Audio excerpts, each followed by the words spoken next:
आज हम देखने वाले हैं सामान्य हिंदी RO के जो हल प्रश्न पत्र है उसको देखेंगे। सामान्य हिंदी का हमने 2021 का देख लिया है, 2016 का भी देख लिया है जो दोबारा हुआ था 2020 में।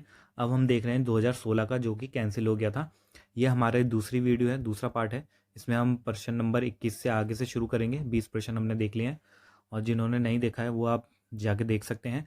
11 फरवरी को इसका पेपर है, एग्ज़ाम है, तो हम जल्दी से जल्दी इसे ख़त्म करने जा रहे हैं। ठीक है, तो चलिए चलते हैं, आज शुरू करते हैं। वाक्य एवं वर्तनी संबंधी अशुद्धियाँ, ये आज हम इसके बारे में देखेंगे। तो प्रश्न नंबर 20 से शुरू करते हैं। एक की वर्तनी शुद्ध है, किसकी शुद्ध है वो हमें बताना है। खिवेया, न्योछावर, अन्ननास, निरपेक्ष। तो इसमें से जिसकी शुद्ध है वो है अन्ननास। ठीक है, अन्ननास की वर्तनी शुद्ध है। यहाँ पर देख लेते हैं कौन सा शुद्ध है कौन सा अशुद्ध है। तो ये नीचे शुद्ध है और यहाँ पर अशुद्ध है। तो शुद्ध और अशुद्ध। खिव्या, खिव्या नहीं होता, खेव्या होता है। ठीक है, ईप की मात्रा नहीं लगती, एक ही मात्रा लगती है। खिव्या नहीं होता, खेव्या। और न्यू छावर में बड़े ओ की मात्रा नहीं आती, आधा ना और यहाँ पे छोटे ओ की मात्रा, न्यू छावर। निरपेक्ष ऐसे नहीं लिखा जाता, पूरा रेफ की मात्रा नहीं लगती, निरपेक्ष पूरा रा बनता है। इस वाली मात्रा को रेफ की मात्रा कहते हैं। जैसे ये पा बन गया, पा, पा पे ही रेफ की मात्रा है, तो ये रेफ की मात्रा नहीं लगेगी, पूरा रा बनेगा। अगला प्रश्न देखते हैं। एक की वर्तनी शुद्ध है, फिर से शुद्ध वाला बताना है। तो षट दर्शन ये गलत लिखा है, षट दर्शन। क्लिष्ट ये भी गलत है। अनापेक्षित ये भी गलत है। पर्यवसान, पर्यवसान ये सही लिखा है, पर्यवसान। पर्यवसान की वर्तनी शुद्ध है, जैसे यहाँ पर शुद्ध है और यहाँ पर अशुद्ध है। तो षट दर्शन ये शुद्ध ऐसे लिखा जाता है, षट दर्शन, ना कि षट दर्शन नहीं होता, षट टा नहीं होता, ये होता है षट दर्शन। अनपेक्षित, ठीक है, अनापेक्षित नहीं होता, ये होता है अनपेक्षित, अनपेक्षित। और क्लिष्ट नहीं होता, ये होता है आपका क्लिष्ट, क्लिष्ट। आधा का बनेगा और उस पर छोटी ई की मात्रा ला और शा और टा, तो ये जो मात्रा जाएगी उसको ध्यान देना है आपको, आधा का पे लगेगी। अगला प्रश्न है, पोषक का उपयोग विपरीतार्थक शब्द होगा। पोषक, पोषक का चूषक, चूषण नहीं होता। ठीक है, अनपोषक ये भी नहीं होता, क्षीणकारी ये भी नहीं होता। पोषक का होता है शोषक। पोषक का विपरीतार्थक कौन सा होता है? शोषक। पोषक का उपयुक्त विपरीतार्थक शब्द शोषक होता है। अगला प्रश्न है, एक की वर्तनी शुद्ध है, किसकी शुद्ध है? तो उन्नयन, उन्नयन, उन्नयन, उन्नयन, सभी उन्नयन के बारे में लिखा हुआ है। तो उन्नयन ऐसे नहीं लिखते जैसे ए में लिखा गया है, और उन्नयन ऐसे भी नहीं लिखते जैसे कि सी में लिखा गया है। उन्नयन ऐसे भी नहीं लिखते, उन्नयन लिखते हैं जैसे बी में लिखा गया है। उन्नयन, उ फिर आधा ना फिर पूरा ना, उन्न या न, उन्नयन। ठीक है, उन्नयन ऐसे लिखा जाता है। उन्नयन की वर्तनी शुद्ध है, शेष की वर्तनी अशुद्ध है। उन्नयन का जो तात्पर्य होता है वो होता है ऊपर की ओर उठना, या उठना या ले जाना। ठीक है, ऊपर की ओर उठना या ऊपर की तरफ ले जाना। अब एक की वर्तनी शुद्ध है, फिर से यहाँ पे शुद्ध पूछा गया है। आविष्कार, ये सही है बिल्कुल, आविष्कार। निशब्द ऐसे नहीं लिखते, इसमें बीच में ऐसे दो बिंदु आते हैं। देवर्षि ये भी गलत है, देवार्षि लिखा हुआ है यहाँ पर। जमाता भी गलत है, जामाता होता है। तो एक ही शब्द है आपका आविष्कार। आविष्कार की वर्तनी शुद्ध है, बाकी के हम यहाँ पर शुद्ध देख लेते हैं। देवर्षि ऐसे लिखा जाता है जिसपे गोला लगाओ, देवर्षि। और निशब्द ऐसे लिखते हैं, निशब्द, निशब्द। और जामाता, जामाता ऐसे लिखा जाता है। अगले देखते हैं, एक वाक्य शुद्ध है। तो यहाँ पर 4 वाक्य दे रखे हैं जिनमें से एक शुद्ध वाक्य हमें बताना है। पर्वतीय प्रदेश में प्रातःकाल का दृश्य बहुत चिंताकर्षक होता है। प्रत्येक धर्म के लिए अच्छा सद्भाव रखना हमारा कर्तव्य है। प्रत्येक धर्म के लिए अच्छा सद्भाव रखना। मेरे वेतन का अधिकांश भाग बच्चों की पढ़ाई में ही खर्च हो जाता है। इस बात का स्पष्टीकरण करना आवश्यक है। इसमें से जो सही है वो है आपका ए सही है। पर्वतीय प्रदेश में प्रातःकाल का दृश्य बहुत चिंताकर्षक होता है। अब जो बाकियों में गलती हैं उसे हम देख लेते हैं। विकल्प बी में जो अच्छा है, अच्छा के साथ सद्भाव शब्द प्रयुक्त हुआ है जो कि अशुद्ध है। ठीक है, जो यहाँ पर अच्छा हुआ है, अच्छा और सद्भाव, तो इसका सद्भाव का मतलब भी यही सेम ही होता है, अच्छा और सद्भाव। दो पहले भी हमने देखे थे 2021 के पेपर में, 2016 के पेपर में भी, कि जब दो दो शब्द एक साथ जब आते हैं तो वो गलत हो जाता है। और दूसरे में अधिकांश के साथ भाग शब्द का प्रयोग अशुद्ध है। इसी प्रकार विकल्प डी में स्पष्टीकरण के साथ करना शब्द प्रयुक्त नहीं है। जैसे स्पष्टीकरण करना, ये गलत है। स्पष्टीकरण आवश्यक है तो होता तो सही हो जाता है। इस बात का स्पष्टीकरण आवश्यक है। मेरे वेतन का अधिकांश भाग, यहाँ पर भी अधिकांश, फिर यहाँ पर भाग नहीं होता।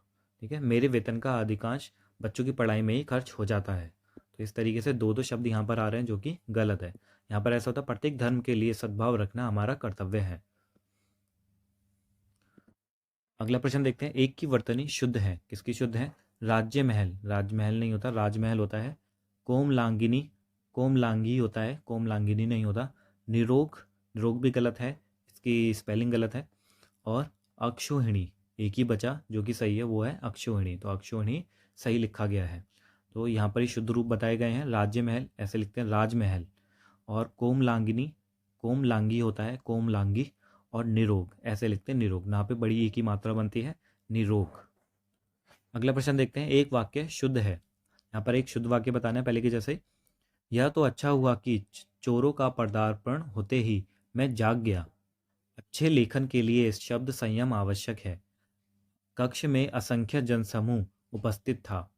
रामचरितमानस तुलसी की सबसे सुंदरतम कृति है। यहाँ पर बहुत सारी ग्रामेटिकल भी मिस्टेक हैं, तो इसमें जो सही होगा वो होगा बी, अच्छे लेखन के लिए शब्द संयम आवश्यक होता है।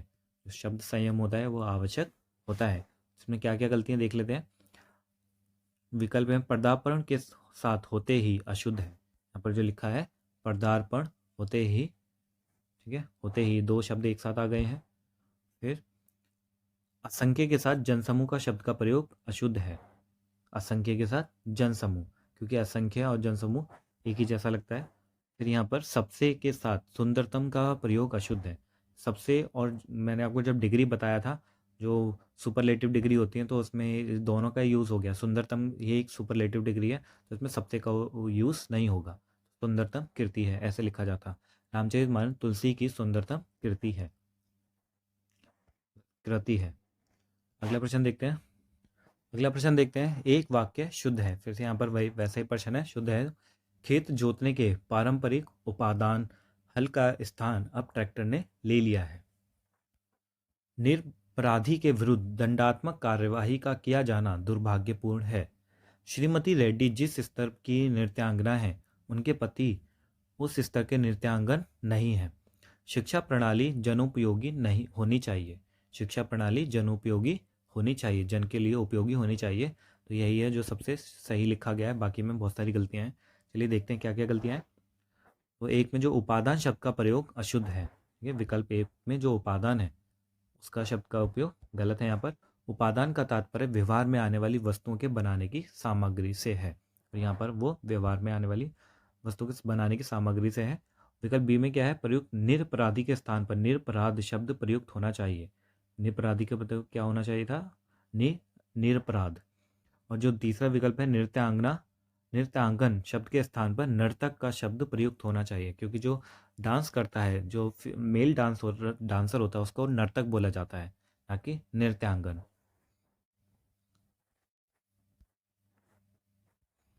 अब अगला प्रश्न देखते हैं। अनेक शब्दों के लिए एक शब्द, इससे प्रश्न पूछे गए हैं।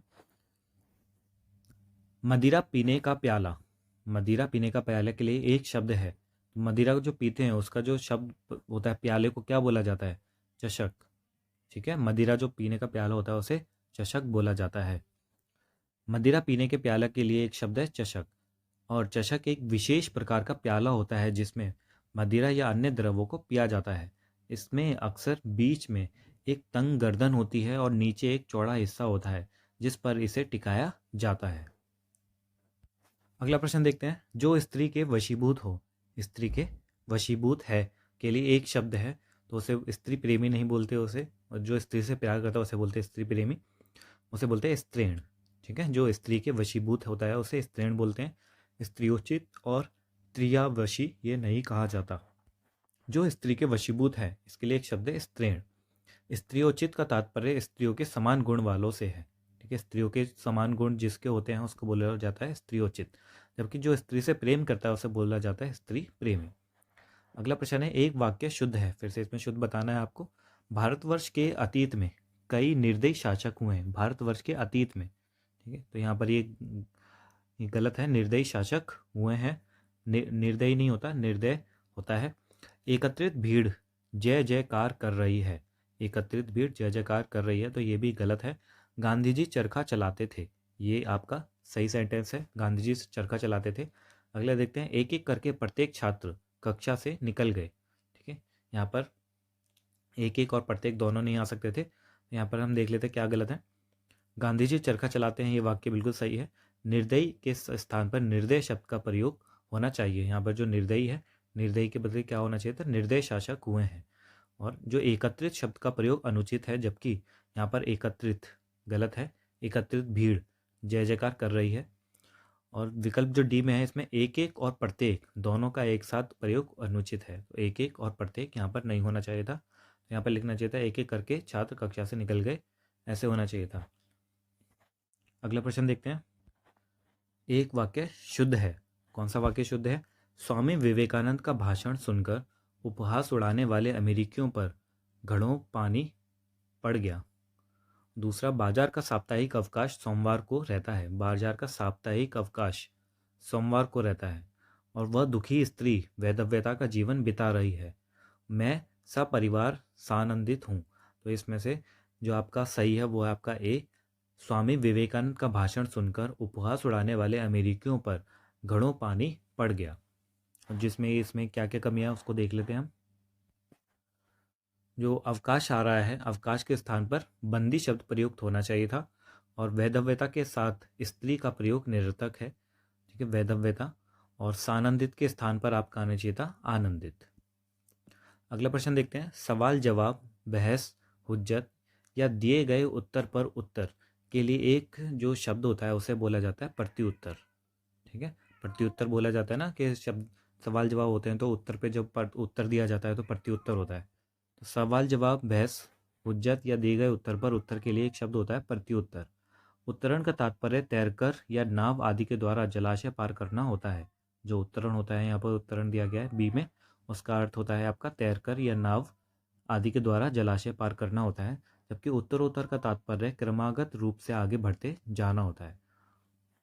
अगला प्रश्न देखते हैं, वह कन्या जिसके साथ विवाह का वचन दिया गया है, इसके लिए एक शब्द प्रयुक्त होता है, तो वाग्दता। ठीक है, वह कन्या जिसके साथ विवाह का वचन कर दिया गया है तो उसको बोलते हैं वाग्दता। वह कन्या जिसके साथ विवाह का वचन दिया गया है, इसके लिए प्रयुक्त शब्द होता है वाग्दता। अब वागदान का अर्थ है कन्या के विवाह की बात किसी से पक्की करना और उसे कन्यादान का वचन देना होता है, उसको बोलते हैं वाग्यदान, वागदान। जबकि वाग्बद्ध का तात्पर्य होता है मौन अथवा वचनबद्ध होने से है। वाग्बद्ध यानी मौन रह गया या फिर वचनबद्ध होने से है। अगला प्रश्न देखते हैं, ऐसी जीविका जिसका कुछ ठीक ठिकाना ना हो, ऐसी जीविका जिसका कुछ ठीक ठिकाना ना हो, इसके लिए क्या होता है, तो आकाश कुसुम, आकाश सलील या आकाश व्रति और आकाश फल। तो ऐसा होता है आकाश व्रति, ऐसा शब्द है जिसके लिए प्रयुक्त होता है ऐसी जीविका जिसका कुछ ठीक ठिकाना ना हो। ऐसी जीविका जिसका कुछ ठीक ठिकाना ना हो के लिए एक शब्द होता है आकाश व्रति। आकाश फल शब्द होता है संतान अथवा संतति के लिए प्रयुक्त होता है आकाश फल। जबकि अनहोनी या असंभव बात के लिए आकाश कुसुम शब्द का प्रयुक्त होता है। कोई ऐसी जो अनहोनी बात होती है या असंभव बात होती है उसके लिए होता है आकाश कुसुम। अगला प्रश्न देखते हैं, मरणासन अवस्था वाला के लिए एक शब्द है मरणासन अवस्था वाला, इसके लिए क्या होता है, तो मैं मरते है। ठीक है, मरणासन अवस्था वाले को बोला जाता है मैं मरते है। मृतगामी इसका तात्पर्य होता है जो मृत्यु को प्राप्त कर चुका हो, जबकि निर्विकारी का आशय होता है विकार से रहित होने से है। और लेखनी है कि मरने की इच्छा वाले के लिए मुमूर्ष, जिसे मर जाने की कामना हो, जिसे मर जाने की कामना हो उसके लिए मुमूर्षु, और मर जाने की कामना के लिए मुमूर्षा शब्द प्रयुक्त होते हैं। यहाँ पर ये सारे अलग अलग शब्द हैं जिसके लिए यूज होते हैं, आप इनको अच्छे से याद कर लेना।